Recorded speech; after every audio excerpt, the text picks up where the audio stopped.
തീർക്കണം. Abdullah bin Umar റളിയല്ലാഹു അൻഹുവിനോട് ചോദിച്ചു, എനിക്ക് ചില തെറ്റുകൾ സംഭവിച്ചു. ലാ അറാഹ ഇല്ലാ മിനൽ കബായിർ, ഞാൻ അതിനെ മനസ്സിലാക്കുന്നത് വൻപാപങ്ങളായിട്ടാണ്.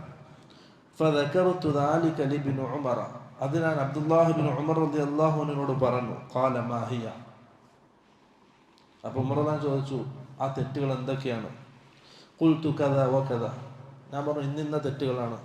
അത് പറയാതിരിക്കുക, സ്വന്തം സംഭവിച്ചൊരു തെറ്റ് പറയാതിരിക്കലാണ് ചെയ്യേണ്ടത്.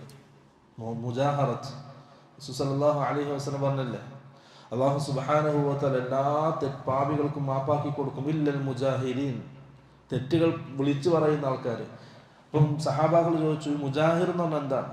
അഥവാ രാത്രി തെറ്റ് ചെയ്യും, ഹറാമ് ചെയ്യും, അത് പിറ്റേന്ന് രാവിലെ ജനമധ്യത്തിൽ പരസ്യപ്പെടുത്തും, അവർക്ക് അല്ലാഹു മാപ്പാക്കി കൊടുക്കൂല. അപ്പോൾ തെറ്റുകൾ രഹസ്യമാക്കി തന്നെ വേണ്ടത്.